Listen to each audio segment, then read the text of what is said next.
नमस्कार मंडळी, मी तुमचा लाडका मित्र भरत विजय चव्हाण आणि मी तुम्हा सर्वांचं माझ्या युट्यूब चॅनलमध्ये स्वागत करत आहे. मंडळी, आज रिलीज झाला आहे प्रभास, पृथ्वीराज आणि प्रशांत नील यांचा Salaar the cease fire part 1. आता हिंदीमध्ये डुंकीमुळे या सिनेमाला जरा याची हाईप थोडी कमी आहे. म्हणजे तुम्ही बघू शकाल की हळूहळू कदाचित वर्ड ऑफ माउथनी हिंदीमध्ये हा सिनेमा पिक करेल, बट तेलुगूमध्ये तर ॲक्च्युली असं वाटतं की जुरासिक पार्क मधला डायनोसॉर आलाय. म्हणजे तुम्हाला अस्मिता व्हायला लागेल.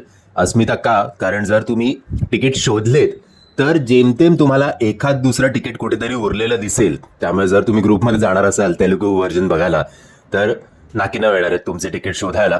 आणि हा सिनारिओ जो आहे तो संडेपर्यंत या तेलुगू व्हर्जनमध्ये या सिनेमाचा हमखास राहणार आहे. आता हाईप तर या सिनेमाची खूप आहे. डायनोसॉर प्रभासला म्हटलं गेलेलं आहे, पण प्रभासचे आधीचे ट्रॅक रेकॉर्ड बघता, खास करून बाहुबली नंतरचे, या सिनेमा थ्रू प्रभासला खूप गरज आहे चांगल्या कमबॅकची. प्रशांत नील सारखा एक भक्कम पिलर त्याला यावेळेला मिळालेला आहे.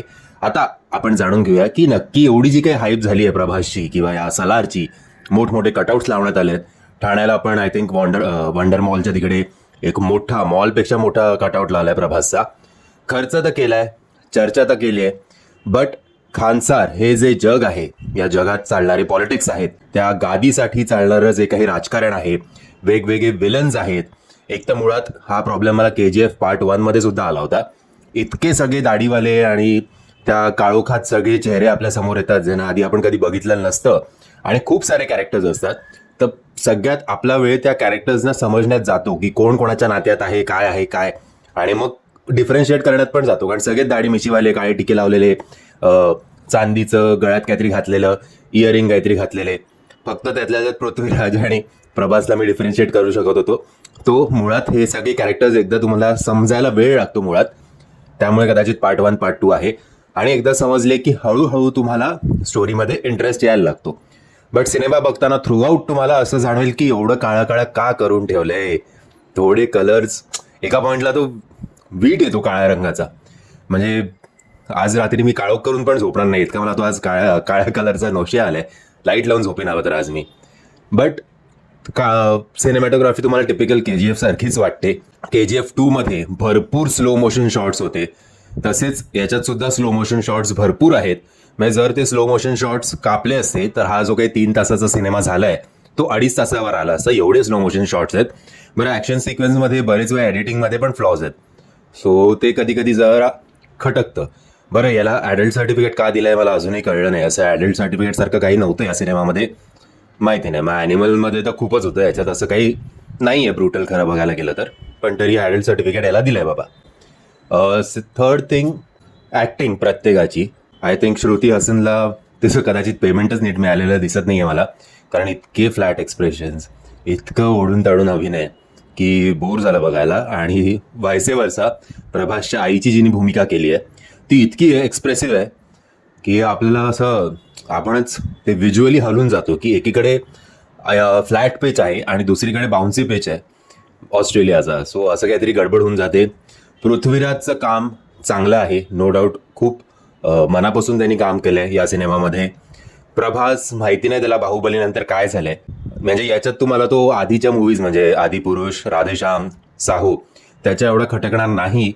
बट आय थिंक बाहुबलीनंतर त्यांनी, किंवा बाहुबलीलाच जो काही अभिनय होता तो आयुष्यातला सगळा अभिनय तिकडे करून टाकला पार्ट 1 पार्ट 2 मध्ये. इकडे तो पण असा बऱ्यापैकी फ्लॅट चेहराच घेऊन फिरतो सगळीकडे. त्याचे भले इमोशनल सीन असेल तरी तो ब्लँक फेस किंवा असाच घेऊन फिरतो का मला माहिती नाही. पण ओव्हरऑल या सिनेमाची जी काही ट्रीटमेंट आहे, ज्या प्रकारे प्रशांत नीलने त्याला प्रेझेंट केलंय, त्यामुळे तो या सिनेमामध्ये तुम्हाला एवढा खटकणार नाही. बट त्याचा हार्डकोअर फॅन मी असल्यामुळे, खास करून बाहुबली नंतर, आणि तेव्हा त्याचा छत्रपती सुद्धा मी बघितला होता. जर तुम्ही बघितला नसेल तर छत्रपती बघा. तर ते सगळे सिनेमे बघितल्यानंतर हा असा आता का करतोय असा प्रश्न पडतो बुवा. आणि एवढं स्टारडम आहे तर ते स्टारडम गृहीत तर नाही राहत आहे असा सुद्धा प्रश्न पडतो. जगपती बाबूचं सुद्धा तेच होतं. तुम्ही त्यांना अनेक साऊथ इंडियन मूवीजमध्ये बघितलं असेल. तसाच तोच अभिनय, काही नवीन काहीच नाही. टिनू आनंदचं पण जेवढं तुम्ही ट्रेलरमध्ये का पहिला टीजर आला होता त्याच्यात बघितलं होतं तेवढंच काय, ते त्यात त्यांची काही चूक नाही आहे. बट ओव्हरऑल हा सिनेमा तुम्ही तेव्हाच एन्जॉय कराल जेव्हा तुम्ही हार्डकॉर प्रशांत नील आणि प्रभासचे फॅन असाल तर. नाहीतर आय थिंक डुंकीला पहिलं प्राधान्य देऊन तुम्ही हा सिनेमा बघू शकता. जर अगदीच तुम्हाला मास मसालावाला किंवा ॲक्शन ओरिएंटेड सिनेमा, धूळ उडते इकडे तिकडे असे सिनेमे बघायचे असतील तर. बट फ्रँकली माझ्यासाठी जरा अपेक्षाभंग झाल्या आहेत माझ्या.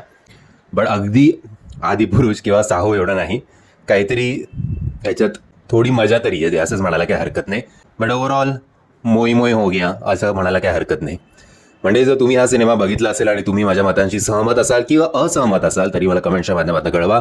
आणि जर तुम्हाला हा व्हिडिओ आवडला असेल तर प्लीज या व्हिडिओला लाईक, शेअर आणि चॅनलला सबस्क्राईब करायला विसरू नका. जय हिंद, जय महाराष्ट्र.